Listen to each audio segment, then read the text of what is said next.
Hey everyone, thanks for joining another Slim Sports interview. As always, I am your host, JD. Joining me today is a 6'1" point guard that is making his way to the Division One level, going to be playing for Arkansas Little Rock next season. My guy, my sharpshooter, my high riser, Bradley Douglas. What's going on, Brad? Douglas, all the way through. Oh, goodness! Bradley Douglas! What's up, Jay? How you doing? Doing good, my guy. Great to have you on here, especially after you've had such a phenomenal junior college career. I'm so happy that you get to make your way to play Division One basketball. I know that's your dream.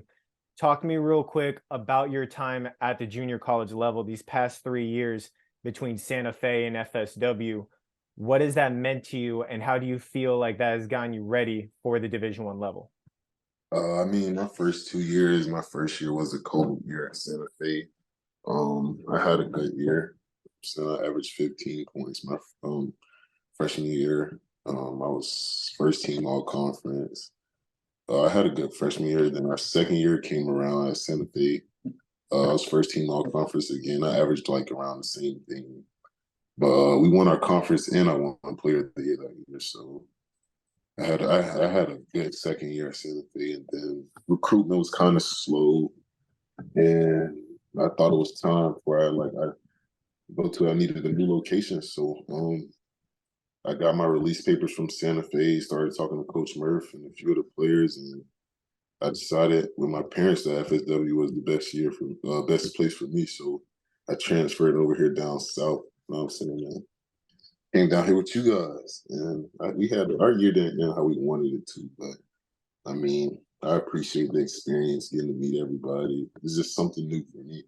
I'm saying being down south was something new, so I appreciate the experience I got down here, Coach Murphy and everyone.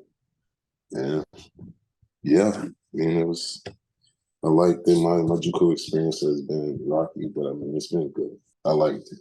Absolutely. And like you said, during your time at Santa Fe, after your second year, you got Player of the Year recognition, two-time first team all conference, absolutely dominating for your team, averaged 15 and a half points, 5.3 assists, and 1.7 steals on a season where you actually were named third team All-American, getting recognized as one of the best players in the country.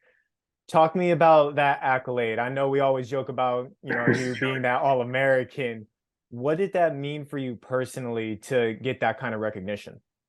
Oh man, the All American, I can't lie. The All American was it kind of caught me by the blue because I didn't even know like nothing about the All American. I didn't know they did JUCO like All Americans and stuff. So I just had got on Twitter and my coach was congratulating me for making third team All American. I was just like, dang. Like I think it was like only 30 players like in the country that got selected. So it was like it's a great accolade, you know what I'm saying? I was an All American, and then like I think I was the sixth All American at Santa Fe. So that's just one of few, you know what I mean? So I was really excited about it. You know what I'm saying? It meant a lot. It does mean a lot. Yeah. Yeah, and obviously, like you said, one of six in Santa Fe history to be named an All-American. That just shows that you're one of the best players to ever come through that program. I know you spent your first 2 years there, did a majority of your career there before coming to FSW. Talk to me about your time at Santa Fe specifically and how that really helped get you acclimated to the college basketball lifestyle. I just feel like at Santa Fe, Coach Maury really like he had a lot of trust in me. You know what I'm saying? So I really had to like just grow up and like be that leader, that point guard. You know what I'm saying? So I feel like it helped me on and off the court just being more mature. You know what I'm saying? With me like being an experienced guard, an older guard, and a point guard at that. You know what I'm saying? I have to be mature and run the team. So I feel like at Santa Fe, he really just helped me. You know what I'm saying? I grew up, you know what I'm saying, just learning how to run a team, how to talk to my teammates, you know what I'm saying, be a good teammate, make sure everyone's involved and stuff like that. So I feel like he helped me out a lot. My career at Santa Fe helped me out a lot. And then the transition to FSW, I feel like it did help me. You know what I'm saying? Just being more mature, an older guy, being more mature, being able to show the younger guys, you know what I'm saying, what to do, rights and wrongs and stuff like that. Yeah, absolutely. And the funny part is against FSW when you were with Santa Fe, you were dropping buckets on them, and I think that's part of the reason why Coach Murph wanted to bring you in for sure. First round of the Region A tournament last year, you ended up dropping 20 on them in that first round. Talk to me real quick about that move to FSW. What kind of went into your thought process when you decided to leave Santa Fe to head over to FSW? And what would you say was the biggest difference between the two programs? Okay, honestly, I always knew FSW was a good program even before I went to Santa Fe. I was trying to get in touch with Coach Murph. I was trying to go to FSW from the jump. Know what I'm saying? But that didn't happen. So I spent my 2 years at Santa Fe, and then really though I just knew really Marcus was at FSW. You know what I'm saying? That's my boy. So we were going to like team up and be at FSW together. But also I knew what Coach Murph can do, honestly, with Keon, me and Keon being from the same city and stuff, and just watching and just seeing how much Keon and Game had grew throughout his career here at FSW. You know what I'm saying? I knew Coach Murph was like, he knew what he was doing. He was a good coach, and I always knew FSW to be like a good program. So, you know what I'm saying? Knowing all that, I just felt like that was the best fit for me. FSW was the best fit for me. And I feel like the difference between Santa Fe and FSW was just like here, everything's just like it's more serious. I feel like it translates to the Division 1 level more. You know what I'm saying? And that's where I'm trying to go to Division 1. And I just felt like FSW was the best place to prepare me to get me there. So Mm. that's why I had to make the switch and get down here and become a Buccaneer. Yeah, absolutely. And trust me, we are all very happy you made that decision. And like you mentioned them before, Marcus Nyblack, Keon Ellis, two guys that have been a part of FSW's program from the same area as you are, coming from that Eustis, Florida area.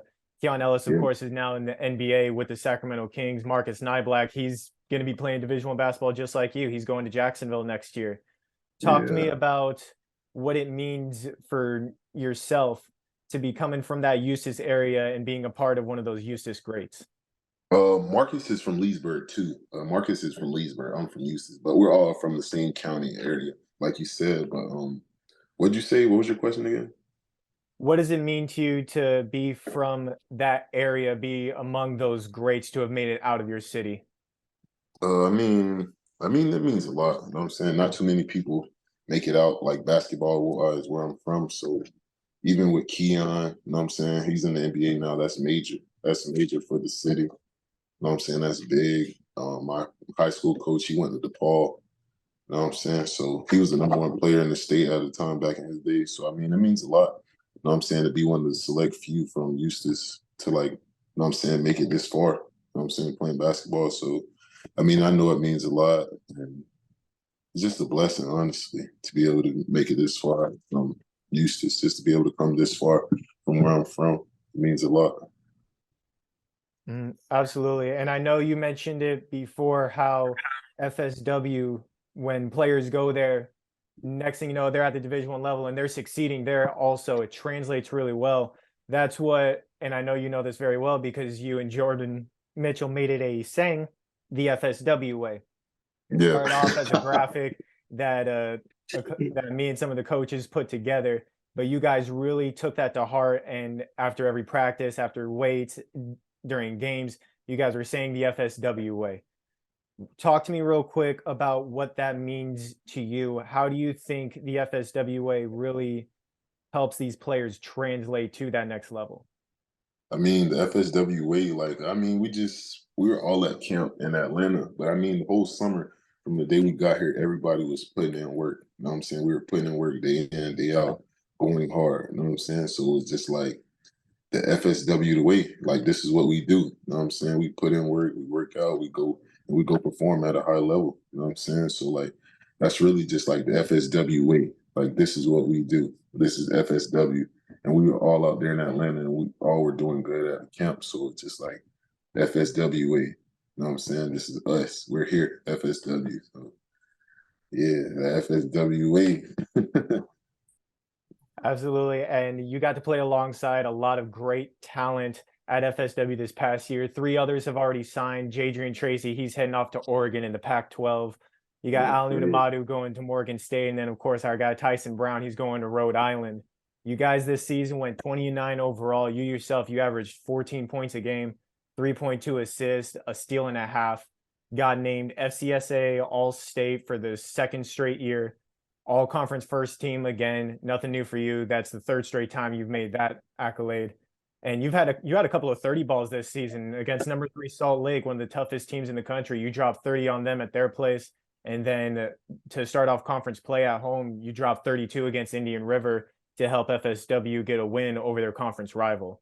So you obviously had a phenomenal season, but it wasn't without adversity. You ended up suffering a ankle injury, I believe it was, towards the end of the year. Talk to me about going through that injury, coming back from it. What was that adversity like for you, and how did you deal with it? The ankle injury, you know what I'm saying, it took a lot, but mentally, took a toll, like mentally, honestly, because just me not being able to be out there and help my team, it really like it just was like I just felt helpless really in that situation. And I lost a lot of confidence during that, like trying to come back and stuff, not being 100% and then re-injuring my ankle again in that process. So, I mean, it was kind of hard. That adversity hit, you know what I'm saying? So I just really just felt like helpless out there that I couldn't help my team win and stuff like that. But I mean, I got through it though. I got through it. I didn't end up being able to do what I did before my injury, but I mean, it happens. It Absolutely. And happens. you still, like you said, you came back and you did what you could. You did whatever your team needed you to do. Luckily for you guys, Jadrian Tracy was really taking off at that time. And then you yourself, you still came back. You dropped double figures in that state tournament, helping your team out a lot. And now you're getting a chance to go and do that at the Division I level next year. You're officially signed to Arkansas Little Rock. Luckily for me, I got to be there for your signing. Coach Murph Yeah, had a very nice speech about you. It was very heartwarming. Talk to me real quick about your decision to go to Arkansas Little Rock. I know you went on a visit there recently, and then right after you decided to commit and sign. What went into your decision making to make you want to go and be part of Little Rock's program? I mean, the coaches really, they really just laid it out simple for me. I mean, they came, watched me work out. They liked the way I played. You know what I'm saying? They just really wanted me in their program. They really feel like I can help their program a lot. And I just talked it over with Coach Murph a few times in my family. And Coach Murph really just feels like this is like the place for me to be where I can go, you know what I'm saying, play my game and be how I was before my injuries and stuff like that. So I mean, I feel like this is the best opportunity with me for me. And I made the right decision. And I mean, it's a good school in the Ohio Valley Conference. And I just really feel like it's a place where I can go and blossom and grow. You know what I'm saying, and be the player I want to be. Yeah, so that's good. Yeah, absolutely. And I mean, they have had a lot of success in the Ohio Valley over the past couple of years. This season, though, was kind of a down year. They ended up going 10-21 overall, 6-12 in conference, not their best year. And they're actually going to be losing 3 of their top 4 scorers from this past year. So a lot of scoring there needs to be replaced, which of course you have no problem doing. You're an absolute bucket getter. What are you looking to do to make an impact right away for Little Rock next season? I mean, I just want to come in there, you know what I'm saying, play my game, being a point guard, come in there, lead, get others involved, and still be able to do my thing. You know what I'm saying? I really want to go win conference, you know what I'm saying, and try to get a shot at the tournament. Really, really want to just go in there and win and try to make it to the tournament. And that's it. That's really my plan, dude. Yeah, that's my plan. Absolutely. And FSW players are known for making the tournament. We have probably, I think we've had 4 or 5 guys in each of the tournaments the past couple of years. We had 7 and 1. What does it mean to you to be a part of this elite group of players to make it to that Division I level out of FSW? I mean, it means a lot. You know what I'm saying? It just shows, you know what I'm saying? It helps me like see like I can do it too. You know what I'm saying? Being a part of FSW and then going to the Division One level, knowing like everything that comes behind, like all the hype and everything about FSW. So it just means a lot for me to be able to come here, you know what I'm saying, do well, and now I'm signing Division I. So I mean, I just keep the FSW tradition going. You know what I'm saying? Sending players off. So it feels good to be a part of that. You know what I'm saying? I'm just another player that Coach Murph. You know what I'm saying? He helped me get Division I. He helped me. You know what I'm saying? Get one of my dreams, knock the goal off the list. So you know what I'm saying? I appreciate it, and it means a lot. Absolutely. And I cannot wait to see what you do next year at that Division I level. There's no doubt in my mind you're going to be dropping buckets for Little Rock. You're going to be having those highlight dunks that get me off my feet. Absolutely blessed to have been able to work with you this past year at FSW, and happy to have you on for this interview, man. Thank you so much for doing this with me. Yes, sir. Thank you. Thank you for having me. I appreciate you. Always my guy, and I'll definitely be hitting you up during next season when you're averaging 20 a game for Little Rock. Yes, sir. Absolutely. Have a good one, Brad. You too.